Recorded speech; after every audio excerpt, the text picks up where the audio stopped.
Temos um novo tipo de investimento disponível no mercado brasileiro que está sendo inclusive cotado para ser a reserva de emergência das pessoas. Vamos falar um pouco sobre esse novo ETF de renda fixa, o LFTS 11, e o que são vantagens e desvantagens.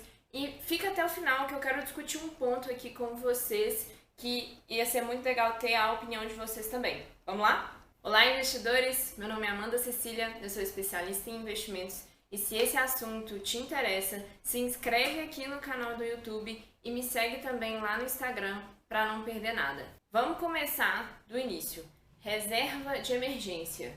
O que é isso, né? A gente já comentou aqui algumas vezes sobre isso.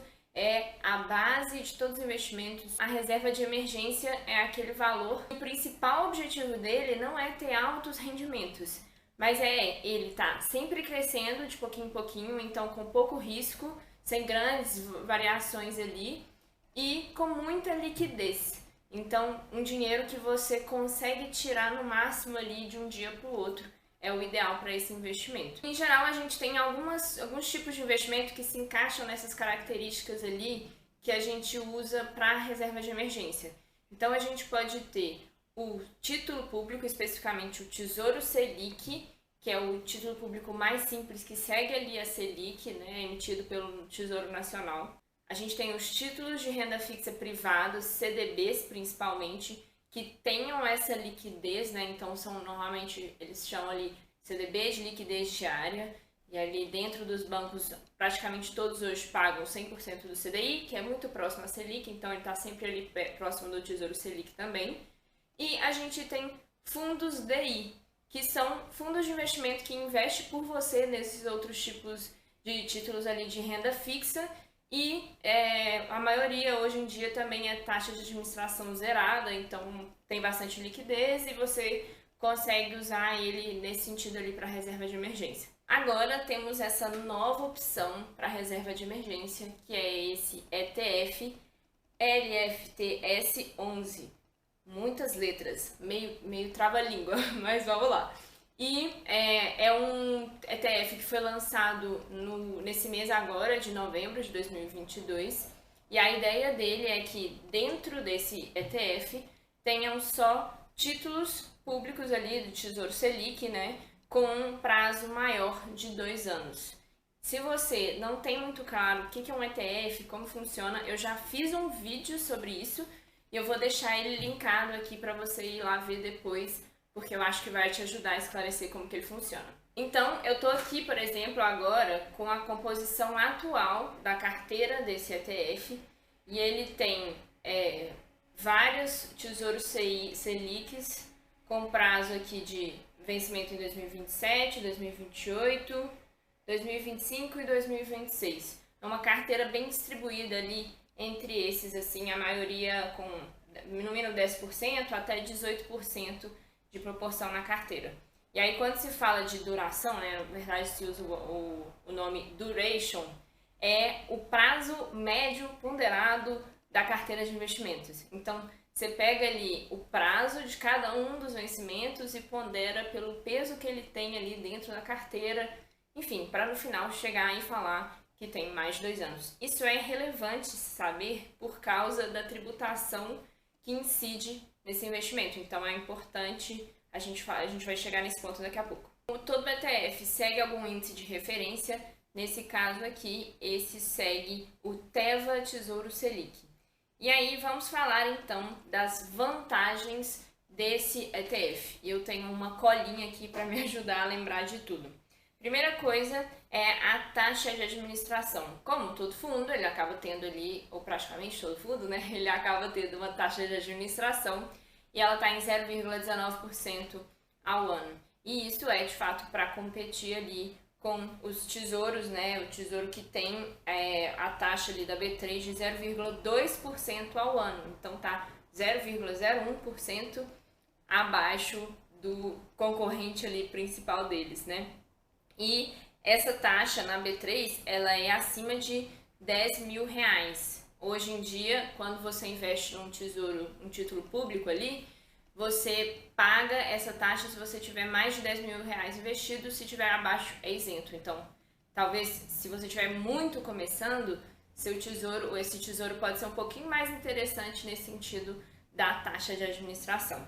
E falando de taxas, né, a questão da tributação, ela é muito relevante. Então, quando você investe em fundos de investimento de renda fixa, como um fundo DI ali, que vai ser para a sua reserva de emergência, ele sofre o Come Cotas. A cada 6 meses, em maio e em novembro, o fundo tem que pagar 15% de imposto sobre o resultado desse período, né, dos últimos 6 meses, para a Receita Federal. Então, acaba que é um dinheiro que sai dos seus investimentos, deixa de render para você e vai para pagar um tributo.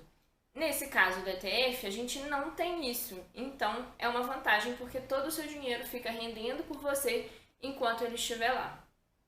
Além disso, comparando, por exemplo, com um título de renda fixa ali, qualquer um que tenha tributação, ele não tem o IOF, que é um imposto pago nos primeiros 30 dias, e pode ser, né, considerando que é uma reserva de emergência, pode ser que você invista hoje, daqui a 2 semanas tem algum problema e precisa resgatar, e aí nesse caso você perderia a maior parte do seu rendimento, né, por causa desse IOF. No caso desse ETF, não tem o IOF, então é bem interessante. E com relação à alíquota de imposto de renda, que é 15% sobre o rendimento. Normalmente, em títulos de renda fixa, ele segue ali a tabela regressiva do imposto de renda.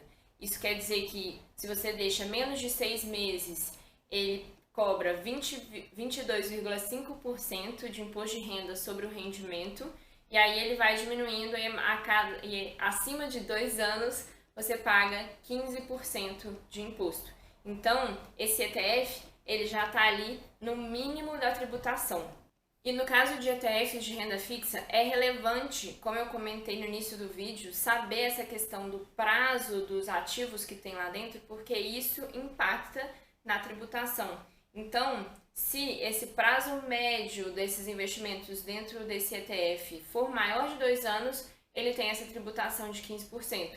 Se não, ele pode ser 20%, caso tenha um prazo ali entre 6 meses e 2 anos, aquele prazo médio de vencimento. Se for menor, ainda é 25%. Então é legal, é importante saber isso, e o gestor tem que se preocupar com essa questão do prazo médio ali dos investimentos, para não ficar desenquadrado, né? Para não ter esse prazo menor do que 2 anos e, consequentemente, ter que pagar uma tributação maior. E diferente de você comprar diretamente, né, o Tesouro Selic, ou você comprar um título de renda fixa, eles têm, essas duas opções, elas acabam tendo um prazo de vencimento.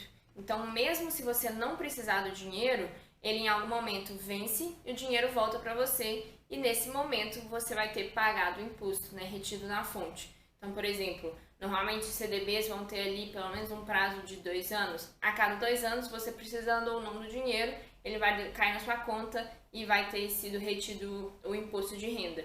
No caso do ETF, isso não acontece, que eles vendem o ativo antes do vencimento e se isentam ali do pagamento desse imposto de renda. Então, até aqui, a gente falou das vantagens e parece bem interessante comparando com outras opções ali de investimentos de renda fixa. É importante a gente falar aqui também das desvantagens, e algumas são mais ou menos relevantes. Começando com as que eu acho que são menos relevantes, né?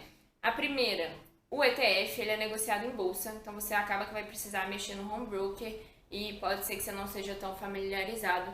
Mas, se for o caso, já tem um vídeo meu aqui, eu vou deixar linkado mostrando como mexer no home broker, como que você faz uma compra ou uma venda de ativo ali no home broker, e aí essa desvantagem ela já não existe mais. A segunda é para quem está começando a investir principalmente e por acaso ainda não declara imposto de renda. Se você investe hoje em dia em só títulos de renda fixa e fundos de investimento, isso não te obriga a declarar imposto. Mas se você faz qualquer movimentação de bolsa, a menor que seja, você tem que passar a fazer aquela declaração anual de imposto. Então, assim, isso não quer dizer que você vai ter que pagar imposto, mas isso quer dizer que você vai ter que ter o trabalho de entrar ali, né, entender como que faz, baixar o sisteminha lá para fazer a declaração, se preocupar com prazo e tal. Então isso acaba sendo um desincentivo a mexer com qualquer coisa de bolsa. Para quem está começando, talvez isso não seja tão interessante. Além disso, a gente tem uma questão da liquidez, que ela acaba sendo similar à do Tesouro Selic, né? Quando você investe em qualquer coisa do Tesouro, ele cai no dia seguinte, ao resgatar, né? E a mesma coisa com esse ETF, mas alguns CDBs dentro de banco ali, ele cai praticamente no mesmo momento, ali no mesmo dia.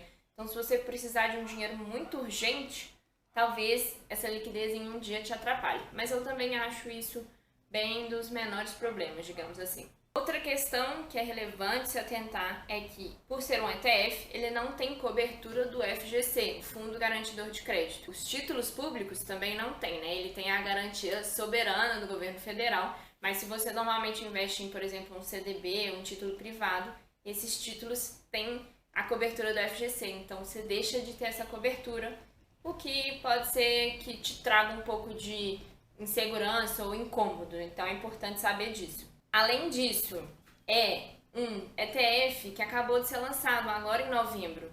Então, pode ser que ele, assim, por enquanto ele não tem muita liquidez. Então, pode ser que isso seja um problema. E junto da liquidez, né, além dessa questão dele ser muito novo, ele é um título negociado em bolsa. Em momentos de muita crise, acontece da bolsa ser fechada, né? A gente teve isso, por exemplo, no início da pandemia, na questão ali do circuit breaker. Depois que a bolsa cai até um certo ponto, dentro do mesmo dia ela fecha por um tempo, sem não pode fazer nenhuma negociação. E então, isso pode ser um problema se por acaso você precisar do dinheiro naquele momento ali para o dia seguinte e ter que esperar mais um dia para resgatar seu dinheiro. Então é importante ter isso em mente também. Além disso, por ser um título negociado em bolsa, quer dizer, toda vez que você compra tem alguém vendendo, se você quiser vender, alguém tem que querer comprar, acaba tendo uma variação do preço que não é só intrínseco ao ativo, né? Então, a tendência é que ao longo do tempo você vai ter uma valorização da sua cota, porque investimentos que estão dentro do ETF, eles vão valorizando e tendo rendimento ao longo do tempo. Mas se por qualquer motivo acontece alguma coisa que tem uma grande venda, pode ser que esse preço da cota ele caia a menos do que esse valor intrínseco do título. Então isso pode ser um pouco um problema, assim, pensando numa reserva de emergência, que a gente não quer ter essa questão da variação do valor da cota, né? Principalmente na hora que a gente vai preocupar em vender ali. E a questão que eu queria trazer aqui para discutir com vocês, que eu tenho uma visão mais específica, mas eu queria saber se alguém tem uma visão contrária, e se tiver, deixe aqui nos comentários, é com relação a como é pago esse imposto de renda. Pelo fato de ser um tipo de ativo um pouco misturado, né? Os títulos de renda fixa públicos ou privados, normalmente, eles têm imposto retido na fonte, enquanto a renda variável, ela não é retida na fonte normalmente. Um ETF, normalmente, é renda variável, mas esse caso é de renda fixa, né? Então, como que lida? Tem gente que fala, por ser um ETF, um investimento negociado em bolsa, você tem que calcular a sua DARF, né, o documento de arrecadação para pagar o imposto. Isso seria um ponto negativo aqui para a gente trazer como desvantagem, mas tem outros lugares que falam sobre, por ser uma renda fixa, ele seria retido na fonte.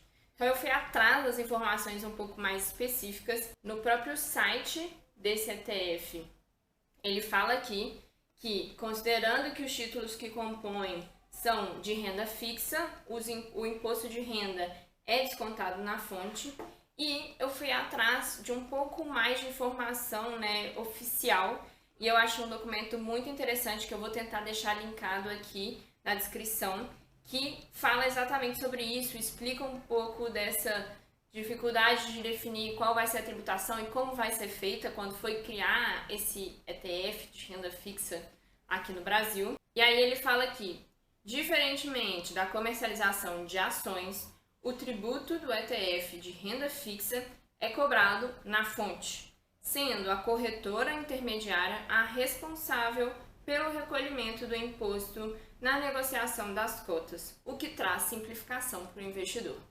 Esse artigo aqui, esse documento, ele é particularmente interessante. Se alguém tiver interesse, acho que vale a pena ler. Fala muito mais sobre esses ETFs de renda fixa e a criação deles. Mas então, para mim, fica claro que é um ETF de renda fixa, por isso a tributação é retida na fonte. Nós, como investidores, não temos que preocupar com isso.